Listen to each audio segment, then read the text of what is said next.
Hey, Jules Blessed Vegan, and as always, welcome to my channel. And for those who are new, I know you can benefit.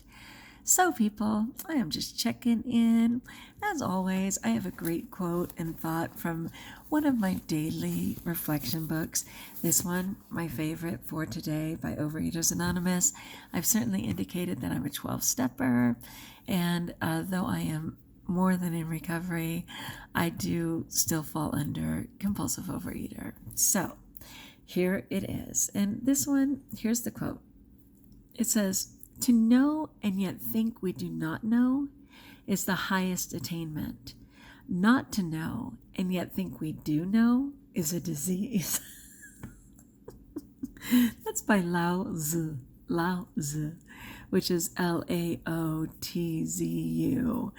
I hope that's right. But anyway, let's do that again. To know and yet think we do not know is the highest attainment.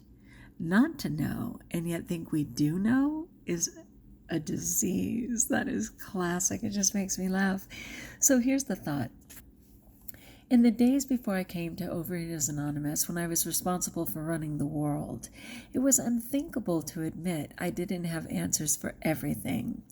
The 3 least used words in my vocabulary were, I don't know. What a relief to leave the job of directing the universe to God. With my disease of food addiction arrested one day at a time, I have the courage and humility to say, I don't know. So just for today, may I have the wisdom to remain teachable. So I know you guys don't fall under Overeaters Anonymous and 12 steps per se, but you could fill it in anyway. You're somebody who's finding your way in life around food, right? I mean, a lot of people just kick it through life and never even consider what they're eating, whether it's completely healthy or unhealthy. What they consume in their day is not what they think about. They think about work, family, fun, whatever, not their food.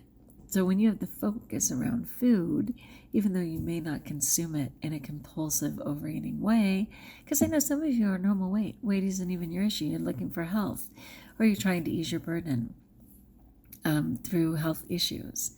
And others, like me, have had more than your share of food in this lifetime on many occasions.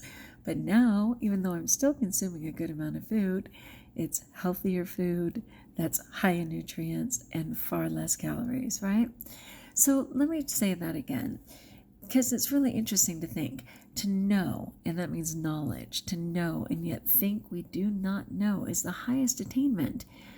Why would that be a highest attainment? That means a highly evolved person who knows and yet they think they do not know.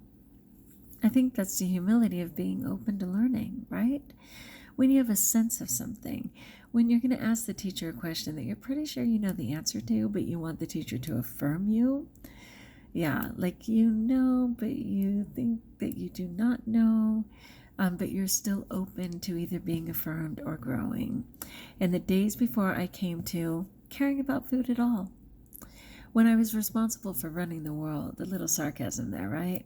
It was unthinkable to admit that I didn't have the answers for everything. And I know that fear, my gosh. I have really had to work at the grace of being able to say, you know what? I don't have the answer to that. I don't know. And even today, especially when I'm struggling or feeling insecure, I will still jump to conclusions. I will still say, oh, yeah, I know. Even if I'm secretly panicking in my stomach and going to run off and get that information as quickly as I can before I get discovered for not knowing. The biggest freedom is being able to say, I don't know.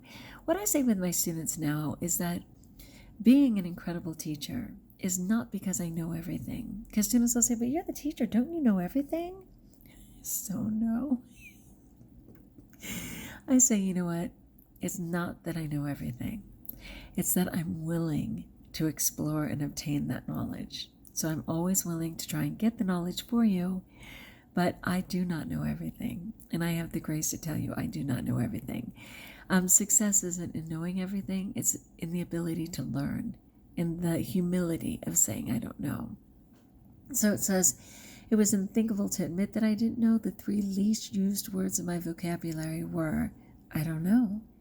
What a relief to leave the job of directing the universe to God. Amen, right? There's so much freedom. I mean, even right now where I'm struggling because I don't know what my next job is, I know God's on the case. And I'm able to say, I don't know what the next step is, but I know whatever's coming is in my favor. And I'm in the moment, I have in grace. I'm continuing to serve. I'm continuing to trust. I'm continuing to show up to meetings and learn information that doesn't apply to me in the sense that I won't be the next year, but that all information is something I can carry into my next job. So I'm happily signing up for workshops still. I'm still showing up. So it's so refreshing to know that the God of the universe is in charge of that with my disease and food addiction. So anything that I'm uncomfortable with, but mostly my need to be in control. And that's usually what a food addiction is about, right? Whether you're having far too little food and controlling how little goes in your mouth, whether you are putting far too much in your mouth, whether you can't stop obsessing all day about your food, from one moment to the next. There's some days when I can't even focus on what people are talking about because I am so busy trying to figure out where I'm going to stop on my way home, where I'm going to sneak my next something, how I'm going to hide food from so-and-so. That's not my case today, but that's why this says one day at a time. So with my disease and food addiction arrested one day at a time, meaning choosing to eat a better way, choosing to live a better life, just for today. We don't know. Tomorrow's not promised. I have the courage and humility to say, I don't know. So for today, may I have the wisdom to remain teachable. Amen. What do you guys think of that talk? I get it. There is so much freedom in just saying, I don't know. Because I've had so much fear in saying I do know when I didn't. So I think that's what it is. To know and yet think we do not know is the highest attainment. Not to know and yet to think we do know is a disease. Lao Tzu, Lao-Tzu. Anyway, like if you like, join us if you haven't. Let me know if you can relate. I'd love to support you. And until we talk again, feel free to not know. There's a lot of freedom in that. And be blessed.